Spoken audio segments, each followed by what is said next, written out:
오늘은 오스왈드 챔버스의 주님은 나의 최고봉 11월 6일 제목 믿음의 계획입니다. 이것을 내가 믿느냐? 마르다는 예수 그리스도의 능력을 믿었습니다. 그녀는 주님이 계셨더라면 주께서 그녀의 남동생을 치료하셨을 것이라고 믿었습니다. 그녀는 예수님께서 하나님과 특별한 관계를 가지고 있다는 것을 믿었고, 따라서 예수님께서 하나님께 무엇을 구하던 하나님께서 행하실 것을 믿었습니다. 그러나 그녀는 예수님을 더욱 친밀하게 알아야 할 필요가 있었습니다. 마르다의 믿음은 미래의 성취만을 위한 것이었습니다. 그러나 예수님은 그녀의 믿음을 인도하여 주님과의 인격적 소유가 되게 하십니다. 그러자 서서히 그녀의 믿음은 특별한 기업으로 성장합니다. 주여 그러하외다. 주는 그리스도이신 줄 내가 믿나이다. 네, 좀 어려운 내용인 것 같습니다. 글로 읽어서 어려운 건 아니고 이 내용에 우리가 이제 들어가는 것이 굉장히 어렵고 오래 걸리는 문제인 것 같아요. 나사로를 살리시는 그 전 얘기죠. 예, 나사로가 죽었다는 소식을 듣고 예수님께서 가셨는데 이제 마르다는 예수님이 살리실 수 있을 거라고는 생각을 못 하는 거죠. 그러니까 마지막 날 부활하는 날에 나사로가 살아나겠지만 이제 죽은 사람을 예수님이 살릴 수 있을 거라고는 생각을 이제 못 했을 것 같아요. 여기 이제 내용에서 보면은 일단 이제 복음을 모를 때와 복음에 대한 지식을 동의하고 그럴 수 있겠다. 받아들인다. 여기까지는 이제 어느 정도 됩니다. 여기까지는. 근데 여기서 정말 믿는 거, 그분을 정말 믿을 수 있는 단계까지는 쉽지 않은 오랜 오랜 그 과정이 필요한데요. 일단 주님이 안 보이시잖아요. 그러니까 이렇게 믿는다는 게 굉장히 모호하고, 그다음에 그분이 뭐 하나님이 천지를 지으시고 부활을 하시고 인간을 구원하셔서 어, 또 다시 오셔서 온 인류를 이제 하나님의 자녀들을 하나님께로 이끄신다는 것은 믿어지지만 오늘 내가 이 땅에서 무엇을 먹을까, 무엇을 입을까, 이걸 걱정하지 않을 수 있는 그 믿음은 어렵더라고요, 저도. 근데 그 이제 연관 관계를 제가 좀 알아낸 것 같아요. 그러니까 저는 믿고 싶었는데 안 믿어지니까요. 어떻게 하면 이렇게 믿을 수 있는 삶으로 갈 수 있을까? 그 지금 말씀드린 대로 정말 저는 무엇을 먹을까 입을까로 고민하며 살고 싶지가 않았어요.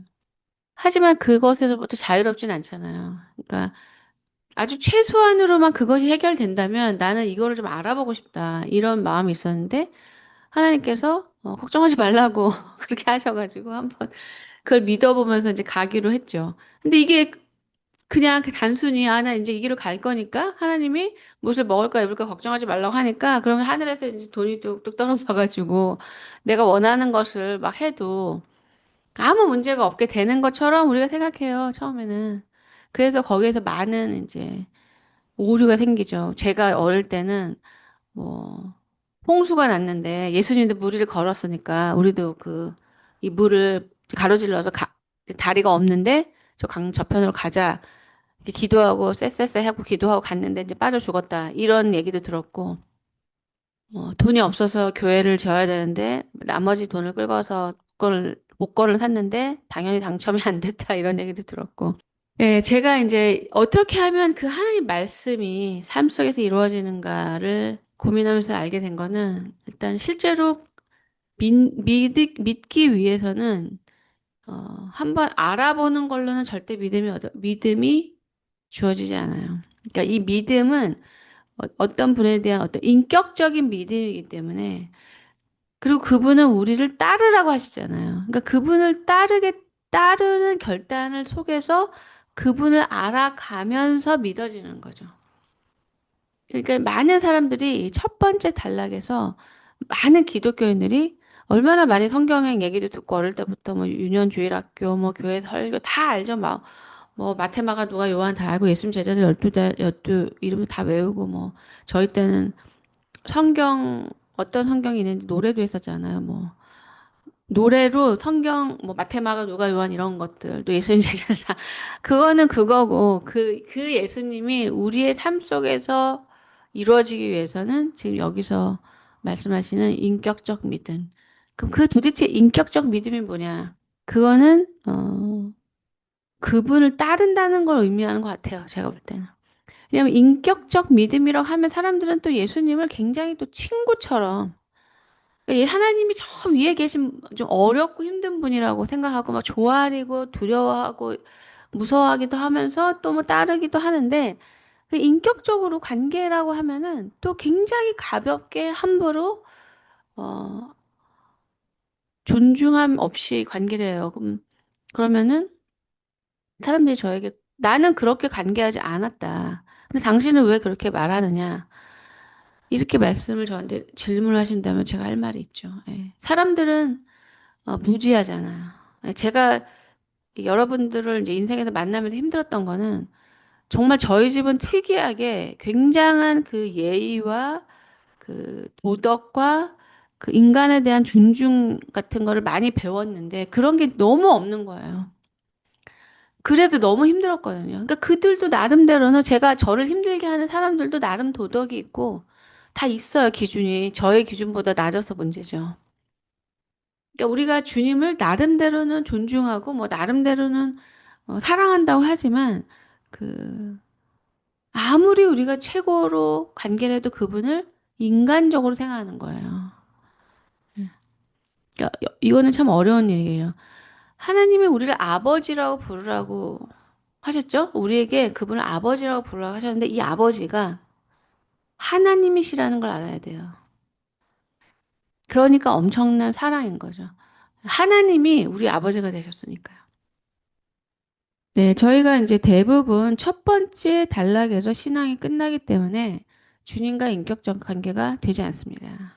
네, 저는 이 첫 번째 문장을 제 인생에서 많이 경험을 했어요. 왜냐하면 저는 특이하게 주님을 따랐기 때문에, 그리고 이게 정말 진짜 진리고, 이게 인간이 살아야 될 길이라는 것을 너무 일찍 깨달았기 때문에 한 사람이라도 이 길을 이끌고 싶었어요. 근데 정말 사람들이 다 이 첫 번째 문장에만 있는 거예요. 또 저는 보이잖아요, 사람이. 그러니까 이 따라오는 게 아니고 그냥 제가 관계해주는 그것에서 안정감을 누리고 뭐 모르는 거 와서 물어보고 또 세상에서 주지 않는 걸 주고 있으니까 그냥 그거 얻으러 오고 그것이 뭐 싫은 건 아니에요. 제가 주러 갔으니까. 근데 문제는 저를 모른다는 거죠. 제가 지금 왜 당신들은 하나도 하지 않을 그 일을 나는 이렇게 하고 있는지에 대한 질문 자체도 전혀 하지 않는 거예요. 세상에서 받을 수 없는 걸 받기 때문에 그래도 10년, 20년씩 제 옆에 있으면서도 제가 무슨 생각으로 이걸 하고 있는지를 알아볼 생각도 안 하는 거예요. 그냥 자기가 편안하고 자기가 누리는 거에만 관심을 갖는다는 것. 이게 어떻게 인격적 관계겠습니까? 그래서 제가 예수님에 대해서 알게 된 거예요. 인격적 관계가 아니에요. 일방적 관계죠, 일방적 관계. 그게 왜, 저는 저의 인생을 헌신했기 때문에 그분이 원하시는 것을 하기로 결단했기 때문에 많은 사람들이 자기가 원하는 길을 가지 않은 거예요. 그래서 자기가 원하는 길을 가는 사람은 바쁘니까 뭐 누구에게 줄도 쪽찔끔 줄 수밖에 없겠죠. 왜냐면 자신의 길을 대부분 다 자기의 길을 가는데 누구를 돌아보냐고요.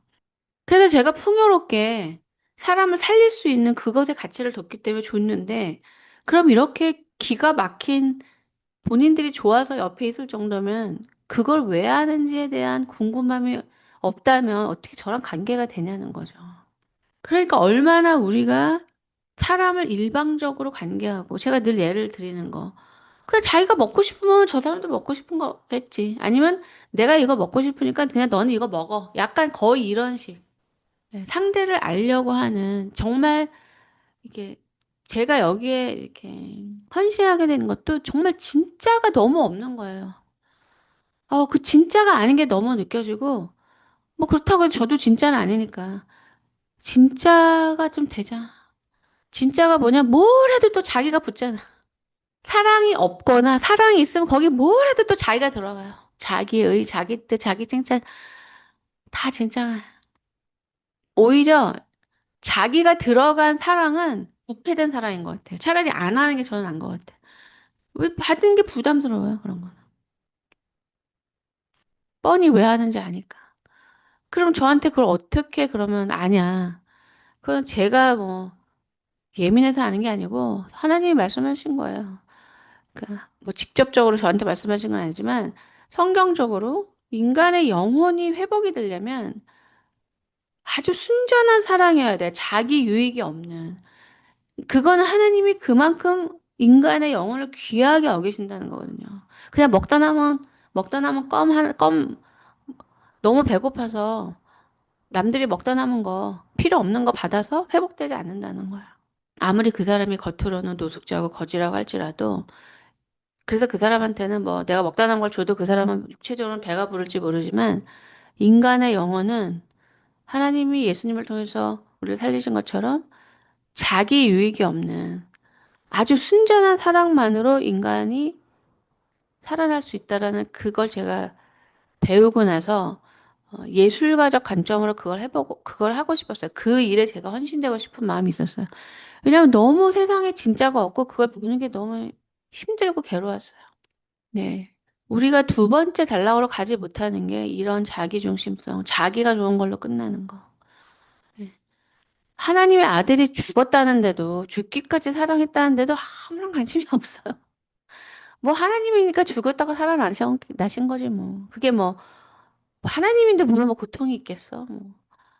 그러니까 예수님이 우리를 위해서 죽으셨다는 그 사실로 인간이 하나도 변화되지 않아요. 근데 복음은 거기서 그걸로 변화가 돼야지 복음이지. 뭐 예수 믿고 병 낫고 부자 되고 뭐가 잘 되고 이런 거는 복음의 저기 주변 언저리에 있는 거지 복음의 핵심이 절대 아니에요. 그러니까 진짜로 따르려면은 예수님을 따른다고 한다면은 그 인격적 관계의 출발이 왜 예수님이 나를 위해서 죽으셨는지 거기에 답을 먼저 내셔야 돼요. 아, 저 인류를 위해서 죽으신 거지. 나 말고. 이렇게 되면, 관계가 되는 거죠. 안 되죠. 이게 자기가 죄인이 아니고, 내가 옳고, 내가 다 잘하는 사람은 예수님이 절대 필요가 없고, 예수님의 십자가와 아무 상관이 없어요. 그렇기 때문에 이 사람은 하나님과 분리되어 있는 거예요. 자기가 옳은 대신에 천지를 지으신 하나님으로부터 분리되어 있는 거죠. 근데 저는 이 얘기를 이제 키알케고로 나누면서 말씀드렸지만 정말 두려운 게 하나님이 있다면은 하나님 계시는 게 아니라 종교적으로 믿고 끝나는 게 아니에요. 하나님이 계시다면은 옳음이 나에서 그분으로 바뀌어야 돼요. 이게 하나님이 있는 거예요. 하나님도 옳고 나도 옳고 아니면 나는 옳고 하나님이 이런 거는 절대 기독교의 시작이 될 수가 없어요. 그러니까 하나님을 인정하는 게 쉽지가 않겠죠. 아니면 대충 뭐 자기가 하나님 믿는다고 하지만 늘 자기가 옳은 대로 사는 사람은 하나님이 모른다 하는 사람이죠. 왜냐면 하나님이 옳지 않은데 어떻게 따르냐고요. 넌 따라야 돼. 예수 믿으니까 따라야 돼. 이렇게 해서 따라지는 게 아니죠. 이 신앙적으로 이제 제가 이렇게 만나다 보니까 사람들이 따른다고 마음은 막 싫고 하기 싫은데 행동만 하는 걸 따른다고 생각하는 분들이 많더라고요. 이런 거는 신앙적으로 카운트되지 않기 때문에 복음은 자발적인 것이고 본인의 결단과 의지로 가는 거지 누가 시켜서 하거나 억지로 갈 수 있는 길이 아니에요. 네, 두 번째 문장. 주님께서 당신을 다루실 때에도 이러한 면들이 있었습니까? 당신이 주님과 인격적인 친밀함을 맺도록 주께서 교육하십니까? 주님께서 부담 없이 이것을 내가 믿느냐라고 당신께 묻게 하십시오. 당신 안에 의심을 만드는 시련은 무엇입니까? 마르다처럼 미래만을 향하였던 당신의 믿음이 당신이 처한 상황 속에서 주님을 향한 인격적인 믿음으로 바뀌었습니까? 문제를 당하여 주님과의 친밀한 관계를 필요로 할 때까지 이런 일은 발생할 수 없습니다. 이 문단을 통해서는 제가 정확하게 오스왈드 챔버스가 의도하신 것을 알 수는 없는데 제 인생의 경험을 통해서 보면요. 제가 사람들하고 하는 관계를 보시면 알아요. 제가 받은 대로 하는 거죠. 그냥 저는, 삶을 인도해줄, 그것도 정확한 답을 가진 분을 원했고, 따라가길 원했어요. 그래서 사람이 없었는데, 확실히 주님이 저를 이끄셨어요. 근데 처음에는 전혀 몰랐어요. 이끌림을 받고 있다는 거를. 하지만 굉장히 하나님이 뭔가를 하라고 하시는 것을, 어, 이게 순종하려고 하면은 들려요. 사람들이 어떻게 하나님의 음성이 들리냐. 하나님을 따르려고 하면 다 그게 알아들어요. 그리고 안 들린다는 사람은 따를 마음이 없기 때문이에요. 듣고자 하면 다 들립니다. 그럼 주님은 당연히 하나님의 뜻으로 우리를 인도하시고 지금 제가 하는 것처럼 하나님의 뜻으로 가기 위한 길을 알려드릴 뿐만 아니라 이 길이라는 게 동쪽, 북쪽, 서쪽 이런 길이 아닌 거죠. 이거는 굉장히 지식의 문제이기도 해요. 그러니까 우리가 갖고 있는 대부분의 사람들이 갖고 있는 것은 자기 중심적 죄인의 지식이거든요. 자기 중심적 지식. 생명의 지식도 아니고. 그러니까 그 지식을 그러니까 제가 정말 하려고 했고 지금도 하고 있는 게 뭐냐면 본인들이 갖고 있는 지식으로는 하나님을 만날 수가 없어요. 죄인의 지식이잖아요. 근데 그 지식을 가지고 계속 그 생각을 막 펼치고 그렇게 계속 하시는 거는 아직도 자기를 굉장히 믿는 거예요. 자기 생각으로, 지식으로, 자기 판단으로 하나님을 따른다거나 어, 뭐이 길을 갈 수 있다라고 생각하는 사람은 저는 저쪽에 한 100m 저쪽 멀리서 팔짱 끼고 그냥 기다리겠습니다. 그거는 뭐 억지로 고칠 수가 없어요. 본인이 그것이 안 된다는 걸 깨달을 때까지는 뭐 말해도 소용없어요. 말해봤자 화만 내니까. 너무 저는 젊을 때부터 그게 안타까워서 말을 했는데 듣는 사람이 하나도 없었어요. 그래서 아, 이거는 그냥 어쩔 수가 없나 보다. 그 깨달아야지만 올 수 있는 길이기 때문에 말해서 되는. 왜냐면 저는 이게 너무 듣고 싶었기 때문에, 저 실패하고 싶지가 않았기 때문에 너무나 이런 지식을 원했기 때문에 사람들이 그렇게 안 듣는다는 거를 몰랐어. 그렇게 그런 지식을 듣고 싶어 하지 않다는 게 참 놀라웠어요. 왜 듣고 싶지 않냐면 본인이 할 수 있다고 생각하니까. 하나님을 잘 모르는 거죠. 뭐 하나님의 관심도 없고. 근데 뭐 조금 하나님을 믿는 한 20% 믿는 거죠. 80% 깨질 때까지 계속 또 안 되는 거 계속 하는 거죠. 근데 이제 알게 됐어요. 그 어쩔 수가 없다는 거. 그를 누가 막을 수가 없다는 거. 그냥 성경은 말씀 그대로예요. 마음이 가난해야 비워져야 하나님의 것이 부어질 수 있고 애통해야 하나님의 위로를 받을 수 있지. 나는 부자라서 난 전혀 하나님 필요하지 않다. 난 내 생각으로 내 판단을 다 할 수 있다. 이게 기독교 언저리에서 하고 있는 게 문제인 거죠. 왜냐면 신앙 안에서 틀린 생각을 해서 그냥 하늘에서 벼락이 바로바로 떨어지면 사람들이 절대 그렇게 못하죠. 문제는 인생만 낭비하는데 문제가 있죠. 그러면 이 사람이 잘못되고 있다는 걸 어떻게 하냐? 인격적 관계가 없는 거예요. 예수님을 모르는 거예요. 그 사람은 뭘 해도. 그러면 예수님을 아는지 모르는지 당신이 어떻게 아느냐? 이게 지금 키예요. 인격적 관계를 하는 사람은 그분을 사랑할 수밖에 없어요. 억지로 따르는 게 아니라 그분을 따르고 싶어서 따르는 거죠. 존경해서 따르는 거죠. 그럼 이게 뭐가 이렇게 중요하냐? 나도 어느 정도 사랑한다. 왜 이게 중요하냐면요. 사람들은 다 자기를 따라요. 그런데 내가 나를 따르지 않고 다른 분을 따르게 됐다는 거는 엄청난 변화고 기적이 일어난 거죠. 이 기적은 그분을 인격적으로 만났기 때문에 일어나는 일이에요. 그러니까 계속 나는 뭐 신앙 안에 있는데 난 나를 사랑하는 것 때문에 나 힘들다. 언제 나를 안 사랑하나? 아직 착각 속에 있는 거예요. 자기가 어떤 인간인지 아는데 아직도 내가 사랑스럽다? 그래서 자꾸 과거를 보라고 하는 거예요. 과거. 왜냐하면 과거에 내가 어땠는지를 생각하면 은혜가 돼요, 지금이. 근데 어떤 사람은 과거가 수치스러우니까 그걸 잊어버리고 싶어요. 그 수치스러워. 내가 예전에 뭐 창녀였다. 내가 예전에 노숙자였다. 그러면 지금은 멀끔하게 이제 씻고 양복 입고 하니까 누구도 그렇게 안 보니까 절대 내가 과거에 노숙자였던 사실은 절대 금지야.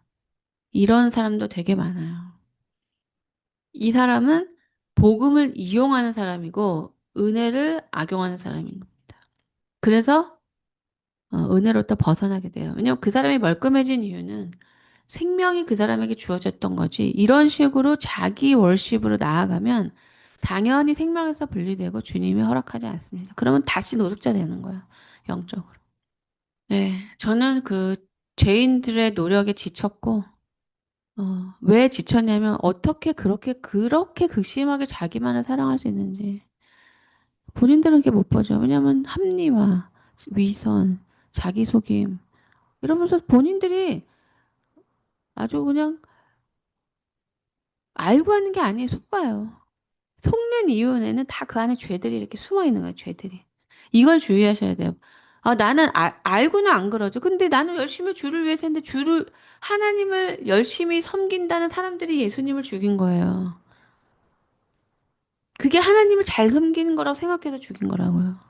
네, 이 두 번째 문장까지 나오는 사람, 어, 0.001%라고 저는 생각해요. 거의 못 봤어요. 그러니까 하나님이 우리를 건지셨는데 계속적인 자기 자아, 제 말을 가볍게 들으시면 안 돼요. 사람들은 이 엄청난 구원을 거절해요. 왜냐하면 자기를 사랑해서. 자존심, 손톱만큼 내려놓기 싫어서 구원을 거절해요. 이게 인간이에요. 네. 믿는 것은 전적으로 맡기는 것입니다. 자신을 지성에 맡기면 지적으로 납득할 수 없는 모든 것을 버리게 됩니다. 어떤 믿음에 인격적으로 자신을 맡기면 다른 신조와 타협하지 않게 됩니다. 우리는 특별한 믿음 가운데 영적으로 우리 자신을 주 예수님께 맡기고 주님께만 통치를 받기로 결정한 자들입니다. 네. 두 번째 문장까지 오는데 0.001%밖에 안 된다 그랬잖아요. 더 적을 수도 있죠. 네. 세 번째 문장은 더 어렵겠죠. 왜냐하면 이거는 어, 정말 자기 확신이 깨지고 어, 마음이 가난해서 그분의 인도가 없이는 벼랑 끝에 서는 느낌이 드는 그런 사람만 맡길 수가 있거든요. 그러니까 이 신앙은 지식으로 절대 안 된다는 게 아무리 이게 신앙적 지식이어도 그 지식을 의지하게 되지 예수님을 믿는 게 아닌 거예요. 그 지식이 많을수록 그 지식을 의지하는 거예요. 근데 그 지식이 예수님이 아니에요. 아무리 예수님에 대한 지식이어도. 그게 아무 소용이 없는 거거든요. 뭐 예수님에 대한 지식도 그래도 없는 것보다 낫지 않느냐. 지금 우리는 생명에 대해서 얘기하고 있거든요. 생명을 얻는 길. 예수 그리스도를 아는 지식은 절대로 공부하는 그런 아카데믹한 지식으로 알 수가 없고, 삶으로. 그분을 따라간 그 발자국만큼만 영생의 지식을 얻을 수 있어요. 그러니까 생명을 가진 사람이 굉장히 드물겠죠. 그러면 많은 사람들이 따르지 못한다는 건 바로 지식을 의지하는 거죠. 예수님의 선한 건 이렇게 이래야 돼. 근데 주님의 요구가 어, 내가 생각하는 선의 개념하고 안 맞아요. 그래서 예수님이 말씀하셨잖아요. 세상에서는 부모도 사랑하고 자녀도 사랑하고 뭐 하나님도 사랑하고 근데 성경은 너 자신보다 나를 더 사랑하지 않으면 나를 따를 수 없다. 이건 확실히 맞는 바예요. 나 자신보다 예수님을 더 사랑한다는 것은 육신의 자아를 사랑하는 것보다 영적인 생명을 더 사랑한다는 걸 의미해요. 영생이 내 자아에 머무르기 위해서는 내 육신의 자아가 포기돼야 되거든요. 네, 여기 지금 뭐 따르는 것이 인격적 관계의 출발이죠. 그래서 제가 저희 이제 여기 모이신 분들 15년 정도 우리가 만났다고 할 때 이것을 제가 많이 거의 절규를 한 거예요. 뭐냐. 만나고 아무리 해도 따르지 않는다. 나는 당신들한테 선생이 아니다. 저는 선생님으로서 가르치고 오게 해야 되는데 듣기만 하고 친구처럼 노는 거죠. 가까이. 그냥 뭐 쉽게 뭔가 지식을 얻고 물어볼 수 있고 뭐 안전하게 느껴지는 그런 거지. 제가 하는 말을 따르려고 생각하는 사람들은 뭐 본인들은 따른다고 하는데 그게 왜 안 되냐. 이게 얼마나 진지하게 내 생각을 내려놓고 하나님의 기준을 더듬어서 찾고 성령의 인도와 합해서 가야 되는 이 어려운 일인 걸 모르고 그냥 자기가 예전에 생각했던 사랑은 이런 거겠지 하면서 이제 안 되는 걸 계속 하는 거죠. 네, 하나님을 우리는 너무나 모르는 거예요. 그러니까 따른다는 거는 바로 이 마지막 문장인 거예요. 그분이 나를 다스리기를 나는 원한다는 거. 하나님께서 나를 다스려 주시기를 원한다는 거. 이것을 이제 실제적으로 제가 이 삶을 살았을 때 결과는 뭐냐면 주님이 통치할 때 저는 저의 죄로부터 자유로워지는 걸 느꼈어요. 그러니까 그게 좋았어요. 죄가 안 이겨져요, 당연히. 죄가 인간의 의지로 이겨지면 예수님이 필요가 없죠. 하지만 주님이 나를 통치하시려면은 나는 그분의 도구가 돼야 돼요. 그분이 원하시는 대로 그러니까 그분이 나를 주장하시는 게 통치거든요. 그럼 주님이 나를 주장하셔서 뭘 하시는가? 그분의 일에 나를 쓰시는 거죠. 이 두 가지는 같이 간다는 걸 알게 됐습니다. 예수 그리스도와 얼굴과 맞대고 대하는 때 주님은 물으십니다. 이것을 내가 믿느냐? 그때 우리는 믿음이란 숨을 쉬는 것처럼 자연스러운 것임을 발견하게 될 것입니다. 그러면서 전에 주님을 신뢰하지 못한 것이 얼마나 어리석었던 것인가를 깨닫고 부끄러워하게 될 것입니다. 네, 주님에 대한 신뢰는 당연히 오래 걸리죠. 알아가는 거니까요. 그분을 믿을 만한 분으로 알아가는 거니까요. 그 저희 이제 여기 계시는 자매님이 자기는 어떤 사람을 믿으면 전폭적으로 믿는다는 거예요. 이 사람은 믿을 만한 사람이다라고 본인이 이렇게 생각하면 무슨 말을 해도 믿는다는 거예요. 이 말은 믿을 만한가? 이렇게 생각하지 않고 그 말이 좀 신기하게 제가 들렸는데 어떻게 들으면 좀 위험해 보이기도 하죠. 어떤 사람이 뭐 100% 옳은 건 아니잖아요. 하지만 이제 너무나 신뢰가 없는 이 세상에서 아마 그 신뢰라는 단어는 누군가의 관계로부터 만들어진 거겠죠. 뭐 제가 알기로는 이제 어머님이죠. 그 사랑을 헌신적인 사랑을 해주는 어떤 분과의 관계에서 이분 사랑을 받으니까 당연히 신뢰를 하는 거죠. 사랑에서 신뢰가 나오는 거죠. 근데 문제는 너무나 이 거짓 사랑이 많기 때문에 신뢰를 깨뜨리고 상처를 주는 경우가 많기 때문에 사람들은 점점 믿지 않으려고 하잖아요. 점점점. 하지만 그럼에도 불구하고 진짜 사랑을 통해서 어떤 인간을 신뢰하게 된 사람은 굉장히 이게 복이에요. 왜냐면 이 사람은 배신을 당할지언정 의심하는 것이 힘들거든요. 왜냐하면 제가 삶 속에서 신뢰할 만한 사람을 만나지 못해서 늘 불신에 시달리는 어떤 사람을 만나도 아무도 믿지 않고 자기만 믿는 분들을 만나다 보니까 이렇게 신뢰라는 단어를 만들어주신 한 존재가 인생에 있었다는 건 너무나 복이라는 이런 생각을 하게 됐습니다. 그것처럼 예수님도 우리가 그 예수님을 신뢰한다는 건 첫 번째 자기 자신을 믿는 것과 끝났을 때 난 더 이상 나 자신을 믿을 수 없겠다라는 거기로부터 주님을 따르면서 이 따른다는 것이 믿음의 조상들이 했던 거랑 비슷해요. 처음부터 막 100% 만나가 막 뚝뚝 떨어지고 그냥 아무 문제 안 생기고 그냥 양탄자 타면서 이렇게 가는 그런 믿음의 생활이 아니잖아요. 어쨌든 아브라함이 하나님이 본토 친척 아비집을 떠나라는 그 떠나라는 단어를 듣고 떠났지만 중간에 수많은 어떤 시행착오와 실수와 또 그 사람의 믿음은 만들어지는 거니까요. 하지만 이 따름의 여행을 통해서 궁극적으로 마지막에는 어, 하나님이 약속의 자녀로 주신 이삭을 하나님이 주신 거니까 하나님이 주신 거니까 하나님의 것으로 돌려드릴 수 있는 또 하나님이 죽은 자 가운데서 살리실 거라고 했기 때문에 그것까지 믿는 이 엄청난 믿음을 소유하게 된 거죠. 네, 그러니까 제가 늘 좀 안타까운 거는 제대로 믿어야 된다는 게 뭐냐면요.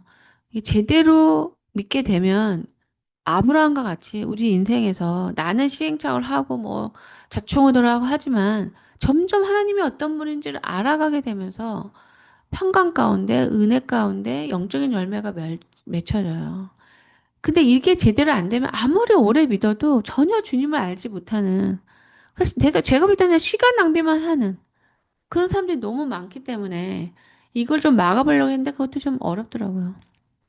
네, 이상으로 11월 6일 챔버스 묵상을 마치겠습니다.